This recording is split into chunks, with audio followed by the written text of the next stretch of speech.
Les amigos, bienvenue dans cette nouvelle vidéo. Alors aujourd'hui, je suis de retour dans une des forêts qui m'a le plus effrayé. Elle est très spéciale, très particulière cette forêt, puisque c'est ici qu'aurait été observé un dogman. Oui les amis, on repart sur les cryptides. C'est un sujet qui me passionne littéralement, même si c'est très controversé, on va en reparler juste après. Quoi qu'il en soit, cette forêt, j'y suis déjà venu 2 fois.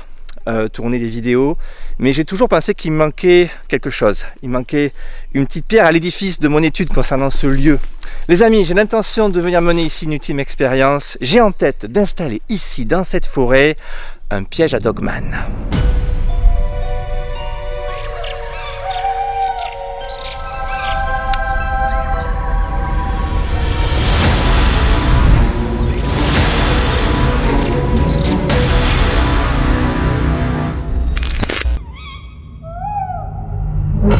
Le bois au dogman. J'ai baptisé ainsi cette étrange forêt suite à ma rencontre avec un témoin dénommé David. Alors qu'il était venu visiter une propriété en vente, il s'est aventuré dans les bois pour reconnaître les lieux. C'est alors qu'il aurait fait une étrange rencontre.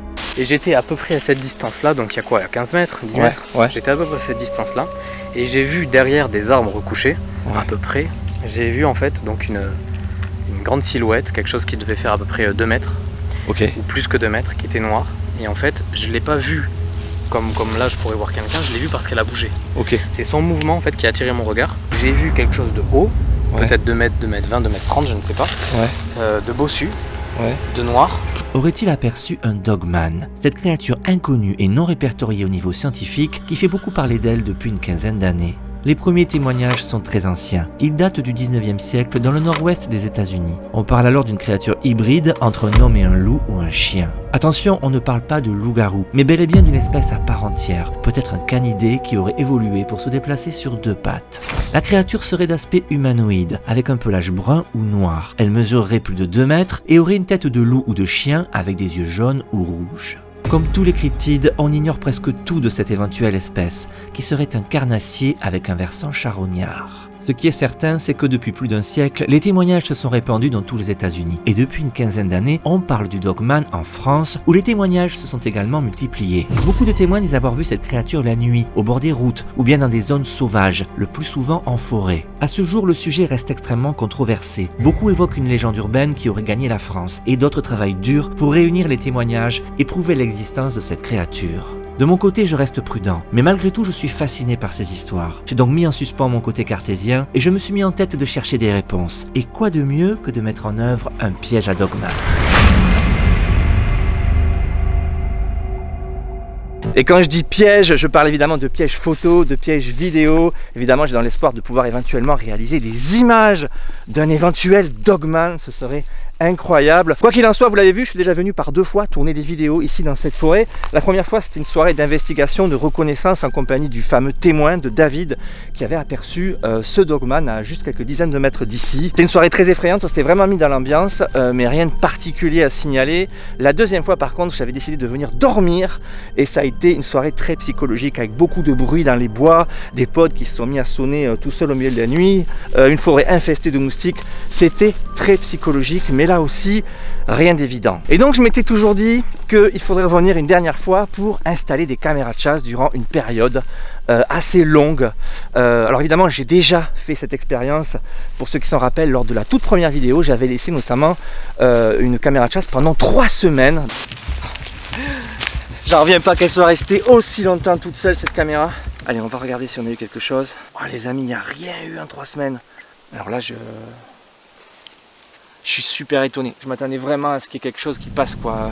Rien du tout. Chose très rare en forêt, puisqu'il y a toujours un animal.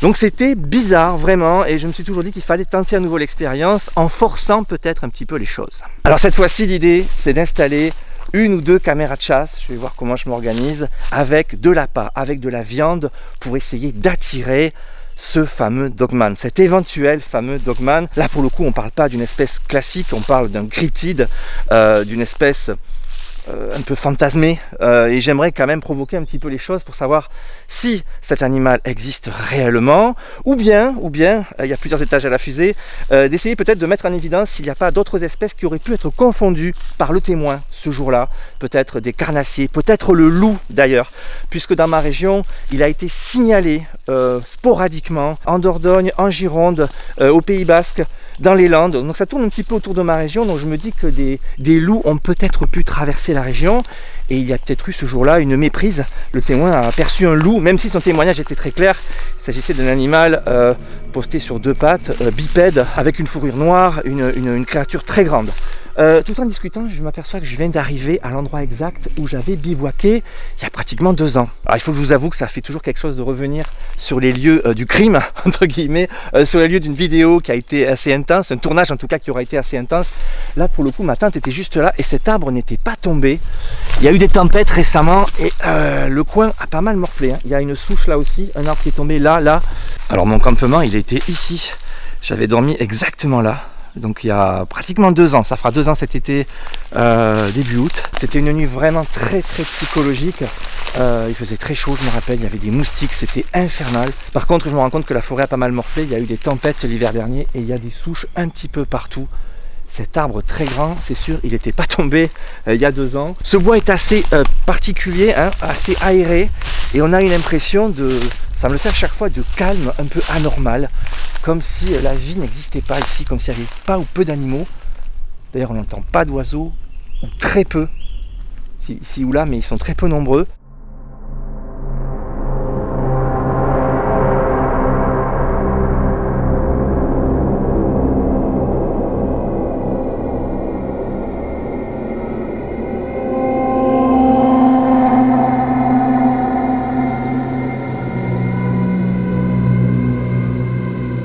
Bon, ça fait quelques minutes que je marche et c'est vraiment la même ambiance que j'ai connue dans ces bois lors de mes 2 premières venues, à part les arbres qui sont tombés ici ou là. D'ailleurs, certains sont vraiment en équilibre. Je ne sais pas si vous voyez celui-là. Là. Par contre, quand on regarde au sol, il y a des traces de fouissage. Je pense que ce sont des sangliers ou peut-être autre chose, qui sait. On va rester là pour le moment, on va se dire que ce sont des sangliers. Là, vous voyez ici, ça a été remué. Ici aussi, on voit des marques. Là, alors évidemment il y a des animaux bien sûr connus, sangliers, chevreuils dans ces bois, c'est évident, dans ma région il y en a beaucoup. En chemin je me rends compte que je me suis approché de la fameuse voiture abandonnée. On y arrive là. La voilà. Elle n'a pas bougé, me semble-t-il, peut-être un petit peu plus désossée encore, qui sait. Elle semble... Ah ouais. Si, elle a été ouverte là. Comme si quelque chose l'avait défoncé l'intérieur là-bas, je sais pas si vous voyez. En tout cas, de toute façon, on voit la décrépitude lente et progressive de cette vieille Peugeot, il me semble. Je vous l'ai dit, c'est un des artefacts de la forêt. Et on se pose vraiment la question, qu'est-ce qui a bien pu s'acharner dessus comme ça? Le toit est ouvert, le côté est éventré. On s'est dit avec Virgile que c'était peut-être l'œuvre d'un dogman qui avait voulu se faire les griffes ou les nerfs sur cette carcasse, qui sait.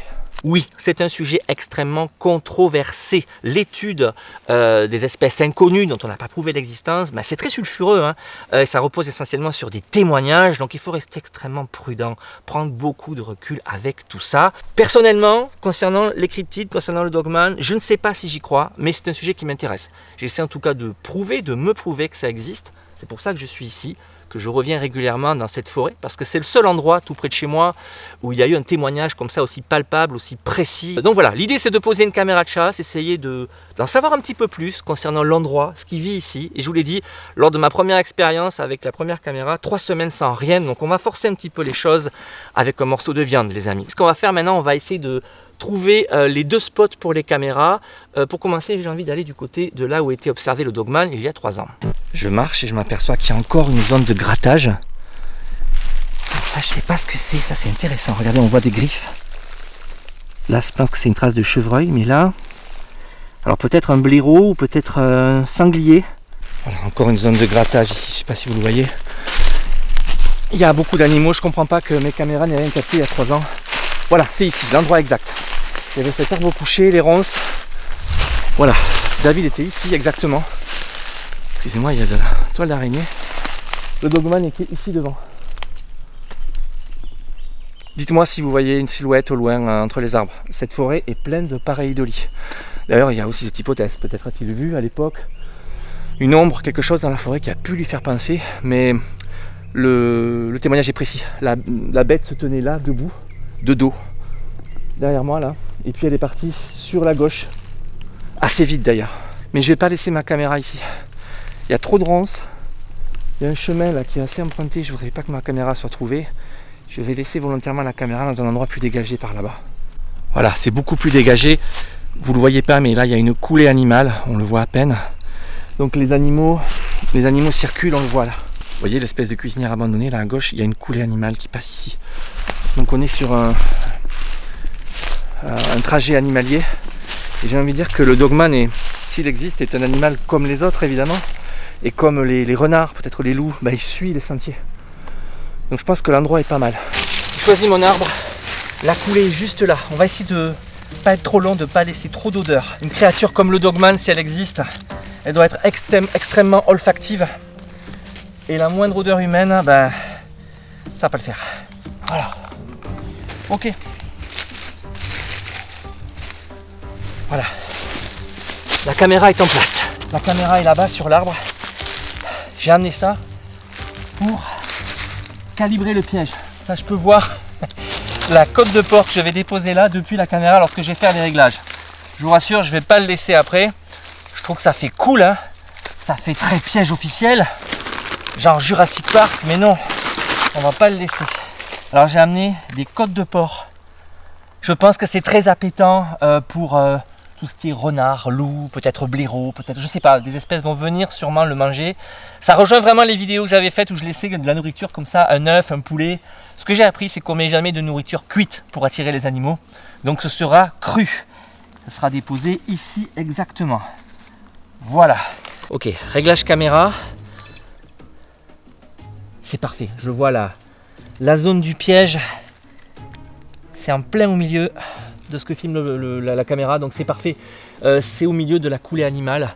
La voiture abandonnée est là-bas. On est dans cette zone un petit peu étrange. Ouais, je vois des choses par moment là. J'ai cru voir une créature qui me regardait là-bas. On est pas mal. Je démarre la caméra. Elle est en place. J'enlève le repère du piège. Voilà. Je ramasse la viande. Voilà. Et on va aller un petit peu plus loin pour positionner la deuxième caméra. Je me dirige vers la palombière.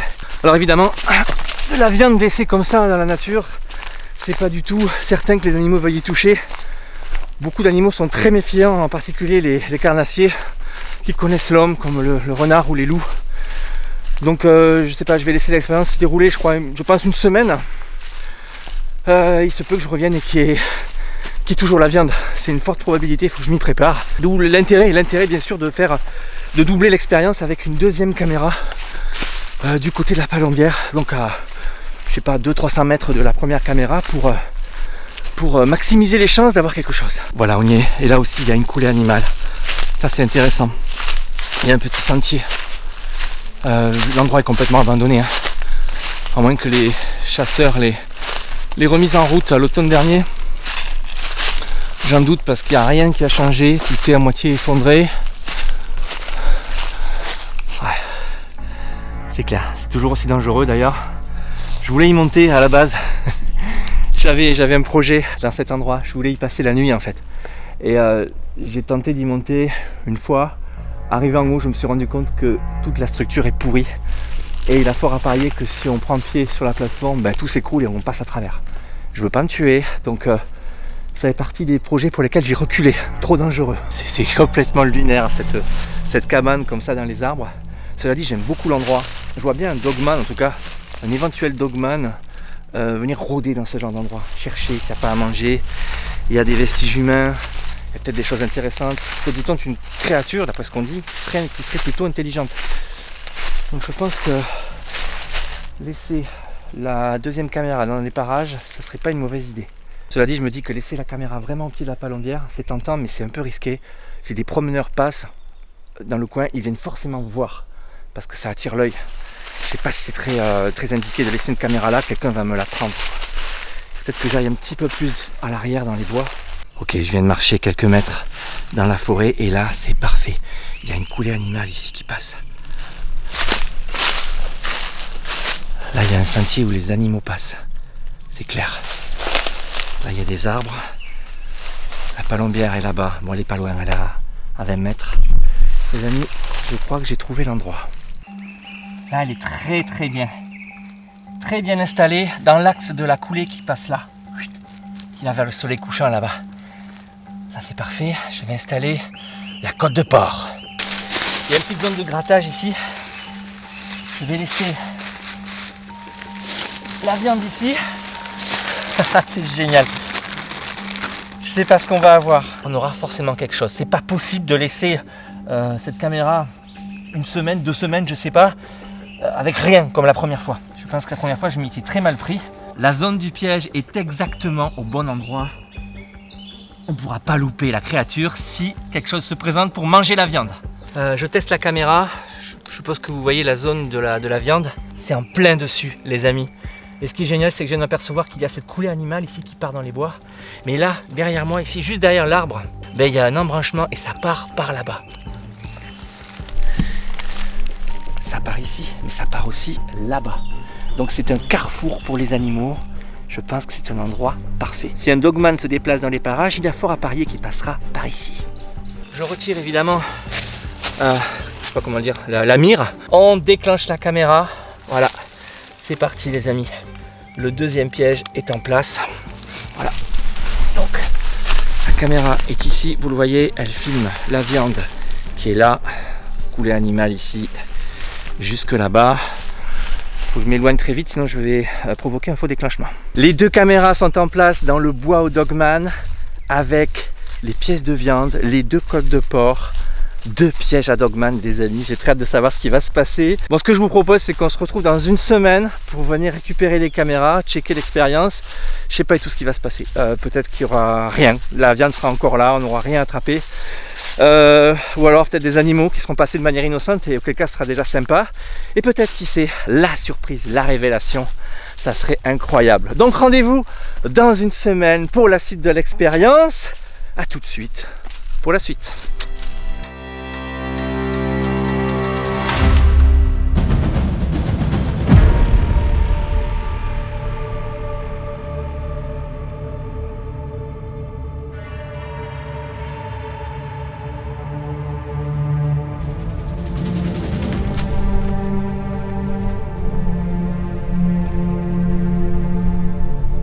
Je suis de retour dans le bois au dogman, 6 jours et 6 nuits plus tard. Alors j'aurais aimé faire durer un petit peu plus l'expérience, sauf que le temps est en train de changer drastiquement.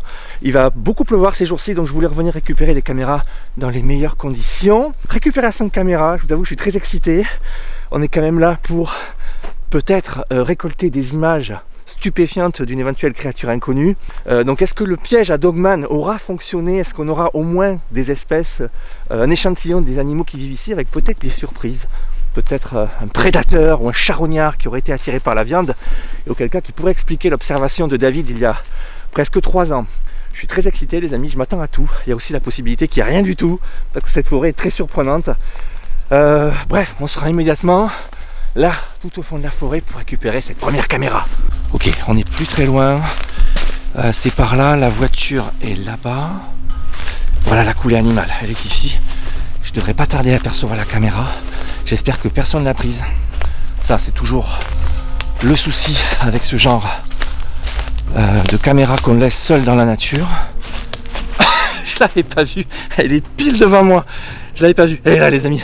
J'allais la dépasser. Bon, la caméra est toujours là, regardez. Il n'y a plus l'entrecôte, le morceau de viande, donc ça a été mangé. On est donc déjà quasiment assuré d'avoir les images de l'animal qui a chippé la viande. C'est fou, hein, on dirait qu'il y a eu une zone où ça s'est un petit peu battu. En tout cas, ça a beaucoup bougé à l'endroit de la viande. J'imagine que c'est les odeurs aussi, les animaux ont dû revenir. Bon, je ne vais pas durer plus longtemps le suspense, les amis. On récupère la caméra, on regarde ça immédiatement. Voilà.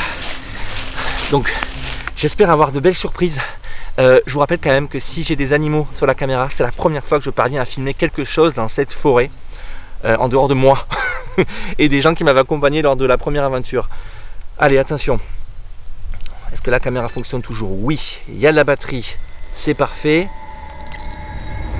14 déclenchements. Alors les amis, clairement, 14 déclenchements, ça veut dire qu'il y a une photo, une vidéo, donc il n'y a eu que 7 déclenchements, dont le mien aujourd'hui. Il y a très peu d'animaux qui sont passés durant ces 6 jours.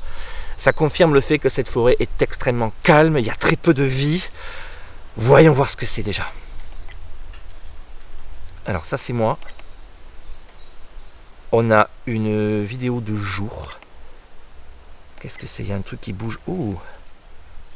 Il y a un animal qui se planque derrière un arbre, on dirait. Alors, c'est un... Qu'est-ce que c'est que ça? Oh! Ouah, c'est bizarre. Alors, j'ai une image, je sais pas ce que c'est. L'écran est beaucoup trop petit. Là, comme ça, vu sur l'écran, ça correspond tellement à ce que j'espérais voir. C'est peut-être pas ça. L'écran est beaucoup trop petit. Il faudra évidemment qu'on analyse tout ça en studio juste après. Mais là, les amis, j'ai un grand frisson. L'espèce d'après, c'est connu, mais c'est cool. Oh, il y a des images, surtout de jour. Ça, c'est marrant. Là, il y a quelque chose aussi au ras du sol. Qu'est-ce que c'est? Je vois très mal sur mon écran. C'est un oiseau, ok. Et là, c'est moi. Les amis, il y a 2 images intéressantes, dont une... Vous voyez très mal. Il y a quelque chose. J'ose pas imaginer. Je sais pas. On regardera ça à tête reposée. Là, comme ça, ça me donne le frisson, les amis. Je suis venu pour ce genre d'image. Incroyable. Le piège à Dogman aurait-il fonctionné? On va aller voir la deuxième caméra à 200 mètres d'ici. Mais déjà, les amis, c'est très, très, très cool. Ce qui me rassure, c'est que mes odeurs n'ont pas fait fuir les animaux.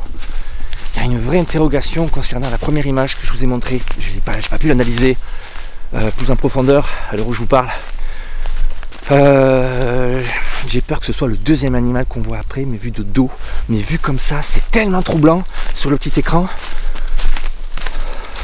Ça me fout le frisson, les amis. David aurait-il vu quelque chose de...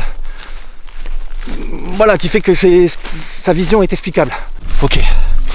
Me revoilà revenu du côté de la Palombière. C'est fou comment une semaine les arbres ont fait leurs feuilles. C'est beaucoup plus vert que la semaine dernière. On est début avril et tout est en train d'exploser là au niveau verdure. Bon, la Palombière est toujours là, elle n'est pas tombée. Si mes souvenirs sont bons, c'est dans les fourrés là derrière. Je suis vraiment pas loin.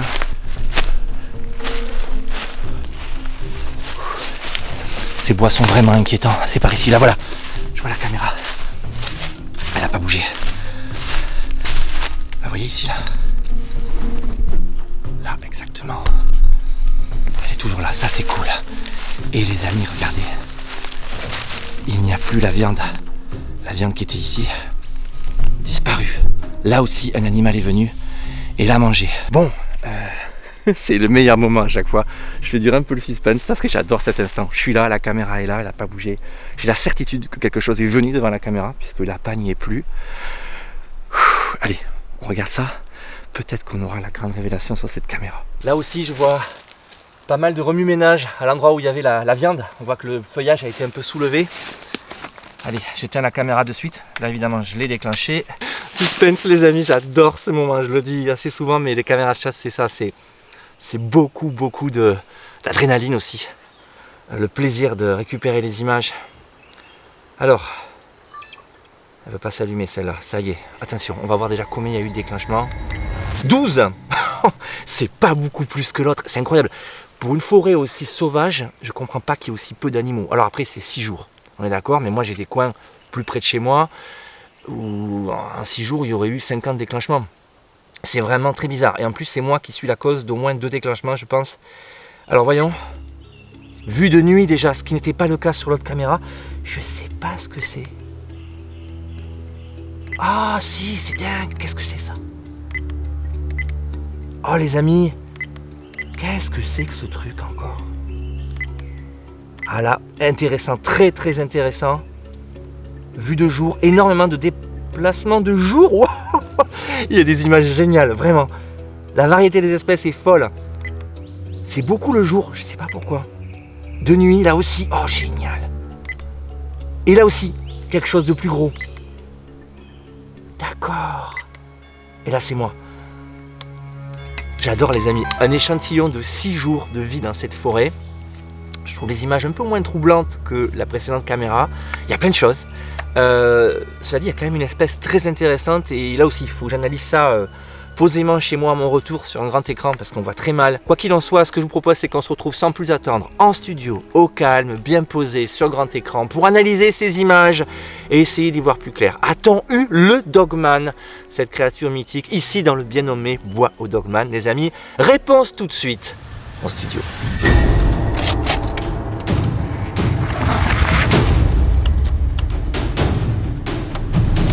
Alors, a-t-on eu quelque chose? Cette opération piège à Dogman aura-t-elle servi à quelque chose? Est-ce qu'on a mis en évidence quelque chose de mystérieux, peut-être d'inexpliqué, qui pourrait expliquer ce qu'a vu David dans ce bois? C'est tout l'objet de cette vidéo. On va regarder tout ça ensemble, vous allez le voir. Sans tarder, il y a beaucoup de choses à dire concernant les photos et les vidéos captées par les deux caméras. Mais avant ça, les amis, ce que je voulais vous dire, c'est que évidemment, face à ce genre de témoignage, on est un petit peu incrédule. On se dit, c'est improbable. Franchement, on n'y croit pas. Et pourtant, j'en suis sûr, vous êtes comme moi. La plupart d'entre vous, il y a une petite partie de vous qui veut y croire, qui se dit, et si c'était vrai? C'est quelque part l'enfant qui est en nous qui parle et qui se manifeste, quoi, qui se dit mais oui, il y a peut-être un truc, il y a peut-être une créature inconnue qui rôde encore dans les forêts en France. Du coup voilà, c'est cette partie de moi qui a créé cette vidéo, qui a imaginé ce petit stratagème et qui est là en train de vous parler aujourd'hui. Donc je vous remercie de m'avoir suivi jusque là. En tout cas les amis, ce qu'on va faire, on va visionner immédiatement ces images. Vous allez le voir, il y a quand même des choses très intéressantes et l'inexpliqué ou l'inexplicable n'est pas absent de ces images, vous allez le voir. Alors on va tout d'abord s'intéresser évidemment à la première caméra, celle que j'avais positionnée non loin de l'épave, vous savez, de l'épave de la voiture, dans ce sous-bois très clair, très dégagé. J'avais laissé, vous l'avez vu, cette caméra sur la coulée animale avec la viande et on a eu relativement peu de déclenchement. Cette forêt a décidément beaucoup de mal à se livrer. Alors je vous ai parlé le jour où j'ai récupéré les caméras de 14 déclenchements, mais il faut que vous sachiez que je m'exprime assez mal. Il s'agit en fait de 14 fichiers et il y a à chaque fois une photo et une vidéo générées à chaque mouvement, donc il faut diviser par 2. Ça fait 7 mouvements détectés, sachant que j'en ai enlevé 2 qui étaient causés par moi à la récupération de la caméra. On a eu 5 événements. 5 potentielles créatures qui sont passées devant la caméra. Et quoi qu'il en soit les amis, quoi qu'on voit sur ces images, c'est déjà tellement mieux que ce que j'avais fait il y a 3 ans lorsque j'avais laissé 3 semaines durant une caméra dans cette forêt. Je vous le rappelle, je vous l'ai déjà dit 50 fois, mais il y avait eu 0 déclenchement, rien du tout. Là déjà, c'est beaucoup mieux, on est allé bien au-delà de ce que j'avais fait il y a 3 ans. Alors on va regarder les premières images réalisées par cette caméra. Je dois vous préciser que je suis venu un dimanche soir vers 19 h poser les caméras dans le bois au Dogman et le premier déclenchement survient sur cette caméra le lendemain, 24 heures après, à peu près, un petit peu moins, vers 13h03. Regardez, la caméra se déclenche et on a une très belle journée ensoleillée, un début d'après-midi très très lumineux dans ce sous-bois, mais il n'y a rien à l'image. On voit rien du tout, c'est très calme, on voit des petits insectes qui volettent ici ou là. Et là on se dit évidemment, que s'est-il passé? Est-ce que un animal extrêmement furtif aurait déclenché la caméra? Et quand on parle du Dogman, on dit souvent qu'il est très rapide. Donc voilà, on se dit quelque part, il s'est peut-être passé un truc. Bon, c'est beaucoup plus simple que ça, puisque je vous l'ai dit, il y a à chaque fois une photo qui intervient juste avant le déclenchement de la vidéo. Et bien souvent, on trouve l'explication au niveau de la photo. Et là, c'est le cas. Regardez, on a sur la photo, sur la droite, un oiseau en train de s'envoler. Il a été pris en plein mouvement, les ailes déployées. Voilà, c'est, je pense, un pigeon, une sorte de pigeon qui vit dans le coin. On va reparler un petit peu plus tard de ces pigeons. Le déclenchement suivant va survenir le lendemain à 20h34. Donc on fait un bond encore d'un petit peu plus de 24 heures. Et là, pour le coup, les amis, on a affaire à du lourd. Oui, il y a de très gros animaux qui vivent dans ce sous-bois, ou en tout cas qui le traversent. Nous avons une maman sanglier énorme, impressionnante, avec ses 3 petits marcassins. Et ce qui est fou, c'est que, vous les voyez, ils sont en train de s'acharner sur la viande, ou en tout cas sur l'emplacement de la viande. Car je ne sais pas si ça vous a sauté à l'esprit, on n'a pas vu la viande à aucun moment. Et là, je me dis, se pourrait-il que la viande n'était plus là au moment où les sangliers sont arrivés? Alors, on va regarder à nouveau le premier déclenchement. Vous savez, celui où on voit le pigeon s'envoler sur la droite uniquement sur la photo. Revoilà les images. Eh bien, j'ai beau regarder, je ne vois pas la viande. Alors, je sais qu'elle se confond évidemment avec le feuillage, mais on ne la voit pas. Se pourrait-il que la côte de porc ait été déjà volée la veille? Un animal est peut-être passé et l'a volée sans que la caméra se déclenche. Et là, c'est un vrai mystère parce que c'est très rare. Les détecteurs de la caméra étaient réglés au maximum concernant la sensibilité. Donc je n'explique pas. Et si on regarde à nouveau les images des sangliers, voilà, dès le départ, on ne voit pas la viande. En tout cas, on ne voit pas les animaux manger la viande. Ou alors ils sont allés très vite et ils l'ont avalé d'un coup. Peut-être que la maman était extrêmement gloutonne et a tout gobé. Mais j'ai vraiment l'impression que la viande n'était pas là. Bon, on va pas faire tout un pataquès, hein, mais ça reste quand même assez mystérieux. Pour le reste, les amis, je me dis que quand je vois ce genre d'animaux et le côté imposant de cette maman sanglier, je me dis, se pourrait-il que David ait pu confondre? Parce qu'on peut évidemment envisager qu'un tel animal, vu de loin, par un œil non averti, au sein d'une forêt, peut-être mal éclairée avec le feuillage et les troncs, ben, voilà, se dire qu'il y avait un monstre, quelque chose d'inconnu, alors qu'il s'agissait probablement d'un sanglier. Bon, évidemment, dans l'histoire, David nous parle d'un animal bipède, et jusqu'à preuve du contraire, évidemment, les sangliers ne marchent pas sur deux pattes. Donc ça reste extrêmement mystérieux, et cette hypothèse ne me convainc pas totalement. Mais il faut bien avouer que, voilà, la couleur correspond, le côté massif correspond, et pourquoi pas. C'est une hypothèse, en tout cas, à mettre comme ça de côté sur l'étagère. Je voulais quand même vous parler de cette photo qui m'a beaucoup perturbé à la récupération de la caméra. Vous l'avez vu, j'étais interloqué. C'est cette photo. Voilà, alors il s'agit évidemment de la maman sanglier, de la femelle sanglier qui arrive avec ses petits marcassins. Mais là, sur mon petit écran, comme ça, vu de face, j'ai pensé voir autre chose. Je me suis dit sur le moment, se pourrait-il qu'il s'agisse de ça? Voilà, d'un loup, d'un énorme loup. J'avais l'impression de voir un très gros loup arriver face à la caméra. Alors on met de côté les marcassins qui se confondent avec le feuillage, je ne les ai pas vus sur le moment, mais j'avais vraiment cette impression et je me suis dit ce serait dingue, ça expliquerait tellement de choses. Là pour le coup c'est pas le cas, on a clairement affaire à un sanglier, au fameux sanglier qui a été filmé juste après, mais il faut bien avouer que sur cette image j'avais vraiment l'impression de voir un loup, un très gros loup, ou pourquoi pas quelque chose d'autre de beaucoup plus inquiétant et de beaucoup plus mystérieux. On a un troisième déclenchement, les amis, qui est survenu 2 jours après les sangliers. Donc on est le jeudi déjà, il est 8h28, le jour se lève et regardez, nous avons une image extrêmement paisible, très apaisante, bien loin du Dogman. 2 chevreuils ou 2 chevrettes, sont des femelles chevreuils qui traversent nonchalamment la forêt, sans suivre la coulée animale d'ailleurs. Elles traversent perpendiculairement comme ça, faut pas croire que les animaux marchent toujours tout droit. Voilà, ce sont des images extrêmement apaisantes et je me dis que cette forêt finalement est tout à fait normale. On y retrouve la plupart des espèces que je parviens à filmer dans ma région et vous allez le voir, c'est pas fini. Alors il y aura 2 ultimes déclenchements qui surviendront, ce sera le jeudi et le vendredi, donc la veille de mon retour pour chercher les caméras. Et là, à nouveau, ce fameux pigeon, alors ils sont peut-être plusieurs, mais là on n'en voit qu'un sur l'image. Alors ce sont des pigeons sauvages qu'on appelle dans ma région des palombes. Et c'est ce qui explique la présence de la palombière à quelques centaines de mètres, près de là où est positionnée ma seconde caméra, on va en reparler juste après. Mais sachez que ces palombes sont chassées, alors peut-être un petit peu moins actuellement, mais il y a eu beaucoup de chasses concernant ce volatile qui était migrateur jusque-là et qui depuis quelque temps s'est un peu sédentarisé dans nos forêts du fait du changement climatique. Du coup voilà pourquoi on a ces cabanes dans les arbres, c'est pour chasser ce genre de pigeons. Voilà pour cette première caméra, on va immédiatement filer du côté de la caméra numéro 2, donc celle placée du côté de cette palombière, un peu dans la forêt, toujours sur une coulée animale, j'avais été vraiment bien inspiré, vous allez le voir, avec donc la caméra et là aussi une côte de porc. Et là aussi ça n'a pas tardé, une douzaine d'heures après mon passage, on est donc le lundi matin à 6h06, regardez, nous avons une fouine. J'adore cet animal. Alors regardez, elle est venue un premier coup à gauche, elle va faire le tour de l'arbre qui est sur la gauche. Hop, elle saute, elle fait le tour. Elle n'ose pas passer devant la caméra. Et là, elle va donc faire le tour par la droite et réapparaître justement sur la droite. Regardez, elle est très prudente. Elle se méfie beaucoup. Il doit y avoir mes odeurs. La caméra est un appareil un petit peu exotique pour elle, bien sûr. Voilà, elle réapparaît et elle va droit sur la viande. Et là, clairement, la viande, elle y était. Là, je pense qu'il n'y a pas de doute, on a la coupable.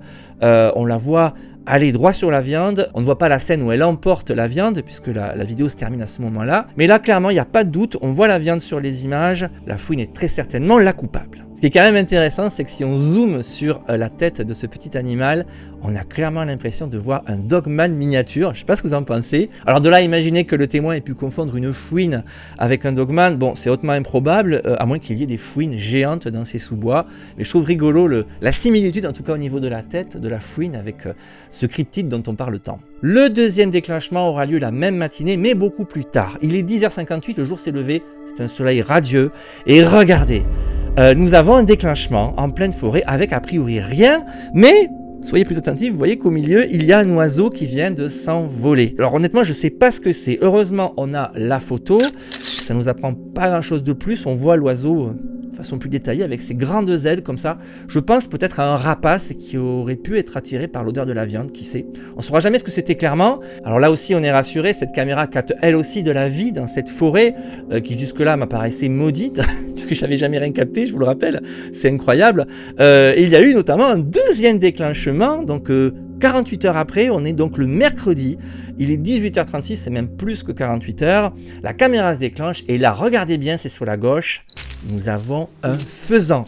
Je pense que c'est un jeune mâle faisan, alors on le voit très rapidement, heureusement là aussi il y a la photo, voilà, un très beau portrait de ce faisan qui passe et qui suit lui aussi la coulée animale, même les faisans suivent ces sentiers dans la forêt. C'est intéressant. Encore 48 heures à patienter jusqu'au prochain déclenchement. Et là, pour le coup, nous sommes arrivés au vendredi à 20h47. Le soleil vient tout juste de se coucher. Donc, le déclenchement se fait en nocturne. Et regardez, nous avons un très beau lièvre qui traverse la coulée animale, qui ne fait pas cas de la caméra. Il la calcule même pas. Et ce qui est intéressant là aussi, c'est qu'il traverse la coulée de façon perpendiculaire.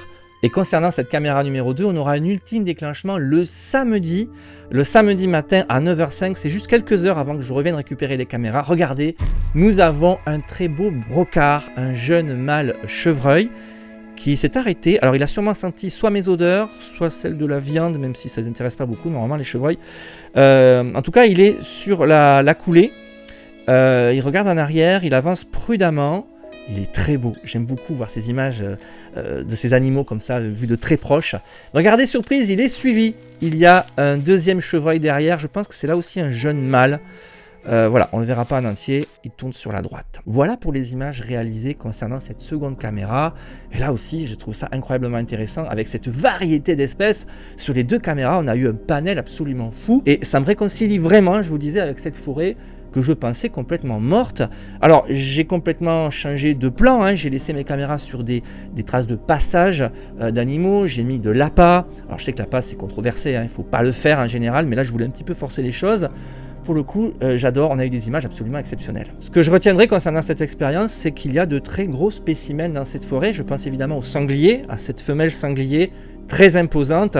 Et je me pose la question, David a-t-il pu confondre un très gros sanglier avec un dogman, un œil non averti, pas très habitué à la présence de gros gibier comme ça dans la forêt, a pu peut-être confondre. Mais cela dit, sa description était tout autre. Il nous parlait, je me répète, d'un animal bipède très haut qui faisait au moins 2 mètres. Donc voilà, c'est pas complètement satisfaisant. Et puis il y a aussi cette histoire de viande disparue. Je suis pas convaincu que les sangliers aient mangé la viande. Ils sont venus sur le point de l'odeur, là où était située la viande, mais j'ai vraiment l'impression qu'elle était déjà plus là. Qu'est-ce qui a mangé la viande sur la caméra numéro 1 ? Là, les amis, il y a un vrai mystère. Je ne sais pas. Bref, vous l'avez vu, il y a une part de mystère et d'inexpliqué concernant cette vidéo. Moi, ça m'interpelle beaucoup et je me dis que pour compléter complètement cette expérience, il faudrait peut-être laisser des caméras au très long cours sur plusieurs semaines ou plusieurs mois pour avoir un panel complet de la faune qui vit dans ce sous-bois et puis avoir sur le temps long comme ça un aperçu global des allées et venues des animaux dans la forêt, sur les coulées animales et peut-être, qui sait, on aurait des surprises. Bon, ça fera peut-être l'objet d'une prochaine vidéo, même s'il faut vraiment que je lâche cet endroit. Cette forêt m'a fasciné, mais il faut peut-être que je passe à autre chose. En attendant, dites-moi ce que vous en pensez de cette forêt, de ce bois au dogman, de ce qui s'y est passé, de ce témoignage de David. Les commentaires sont faits pour ça, bien sûr. Voilà, c'est tout pour aujourd'hui, les amis. On reparlera évidemment de cryptides sur la chaîne très vite. En attendant, la semaine prochaine, il y aura une nouvelle vidéo radicalement différente, mais probablement toujours dans l'étrange. À la semaine prochaine, les amigos.